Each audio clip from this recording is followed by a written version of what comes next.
जय श्री कृष्ण। अर्जुन के प्रश्नों का उत्तर देते देते परमपिता परमात्मा अपने स्वरूप का वर्णन करते हैं। वो कहते हैं कि चाहे मेरा जन्म आज तुम्हें दिखाई दे रहा है तो क्या मेरा केवल एक ही जन्म है?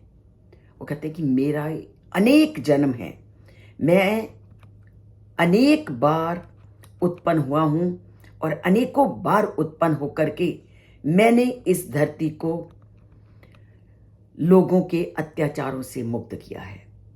और अपने ही स्वरूप का वर्णन करते हुए वो क्या कहते हैं? अजो अपि सन अव्यय आत्मा भूता नाम ईश्वरो अपि सन प्रकृति स्वाम अधिष्ठाय संभवामी आत्म माया। परम पिता परमात्मा कहते हैं कि मैं अजन्मा हूं और समस्त जीवों का स्वामी और अविनाशी हूं, और मैं ही इस संसार में अपनी दिव्य शक्ति के साथ प्रकट होता हूं। अब परम पिता परमात्मा ने अपने रूप को प्रकट होने का वर्णन किया, पर हम संसार में क्या देखते हैं कि इस संसार में पूरी तरह से परमात्मा को लेकर के दो धाराएं बहती हैं। एक कहता है कि परमात्मा का कोई रूप नहीं, और दूसरी कहती है कि परमात्मा का साकार रूप है। तो जो निराकार मानते हैं वो तो उनके जन्म को मानते ही नहीं, स्वीकार ही नहीं करते। परंतु इस श्लोक में परमात्मा ने पूरी तरह से स्पष्ट कर दिया कि मैं अजन्मा हूं, मेरा कभी नाश नहीं होता, और मैं अपनी माया शक्ति के माध्यम से बार बार जन्म लेता हूं। तो यहां पर जो निराकार मानते हैं तो परमात्मा निराकार भी है और परमात्मा साकार भी है। ये श्लोक पूरी तरह से इस तथ्य को प्रकट कर देता है कि परमात्मा के दो रूप हैं, निराकार और साकार। और अगर जो ये कहते हैं कि निराकार का साकार रूप नहीं होता, उन दोनों मतों को इस बात में मान लेना चाहिए कि परम पिता परमात्मा सर्वशक्तिशाली हैं। वह निराकार भी हैं और वह साकार भी हैं।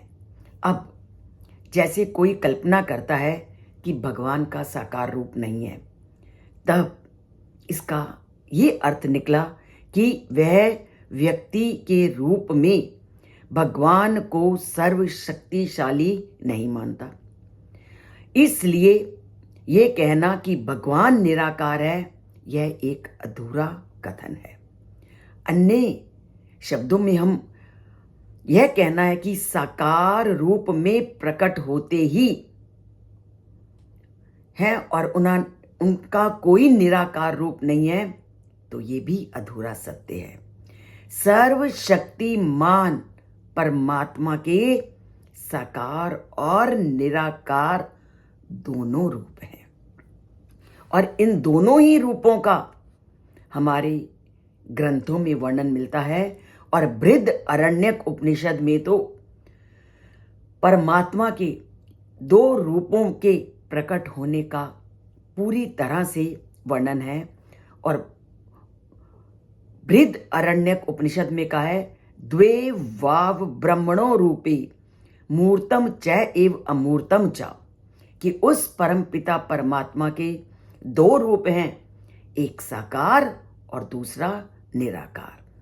ये दोनों भगवान के एक व्यक्तित्व के दो स्वरूप हैं। वास्तव में यही दो रूप जीव आत्माओं में भी दिखाई देते हैं, और जीव आत्माओं के भी निराकार रूप भी है और साकार रूप भी है। जब हम आज सबके सामने खड़े हैं तो इसका मतलब हमारे अंदर आत्मा है, तो ये आत्मा का साकार रूप हुआ। पर जैसे ही हम शरीर को छोड़ते हैं, शरीर का त्याग करते हैं, वो आत्मा हमें नहीं दिखाई देती, वो आत्मा का निराकार रूप है। जैसे उस परमात्मा के अंश इस आत्मा के दो रूप हैं, साकार और निराकार। उसी तरह परमात्मा के भी दोनों रूप हैं, साकार और निराकार। आत्मा जब किसी शरीर को धारण करती है तो वो साकार रूप है, और जब शरीर छोड़ती है तो निराकार है। और फिर आप देखो कि आत्मा का कोई एक जन्म तो नहीं है। हम आज हैं, कल भी किसी ना किसी रूप में थे और कल होंगे भी।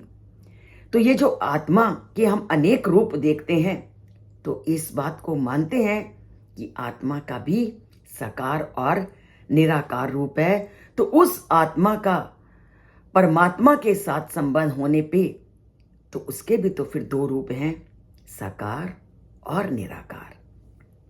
अंतर क्या है?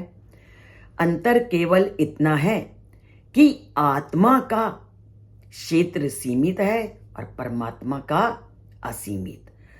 आत्मा की ज्योति या स्थान एक शरीर के अंदर है, परमात्मा का सब जगह पे है। आत्मा और परमात्मा दोनों एक हैं, पर आत्मा माया शक्ति से युक्त होती है और परमात्मा दिव्य माया शक्ति से युक्त होती है। तो ये है आत्मा और परमात्मा दोनों के साकार और निराकार रूप का वर्णन। अर्थात परमात्मा के भी दो रूप हैं और आत्मा के भी दो रूप हैं। आत्मा के दोनों रूपों को हम प्रतिदिन अनुभव करते हैं। किसी को संसार में आते देखते हैं तो किसी को जाते। और अगर आज हमारा शरीर स्वस्थ है तो ये भी हमारे पहले के जन्म के कुछ अच्छे परिणामों के कारण है। और अगर हम संसार में किसी को दुखी देखते हैं तो वो भी उनके कर्मों के कारण है। तो ये सिद्ध करता है कि हमारा भी बार बार जन्म होता है। तो आत्मा और परमात्मा के दोनों रूपों को जानिए, इस चैनल से जुड़िए और गीता के एक एक तथ्य को अपने हृदय में धारण कीजिए। और इसके लिए चैनल से जुड़िए। उसको सब्सक्राइब नहीं किया तो एक बार सब्सक्राइब कीजिए और लाइक की कंजूसी को छोड़ते हुए परमात्मा से जुड़ते चलिए। बोलिए जय श्री कृष्ण और लिखिए जय श्री कृष्ण।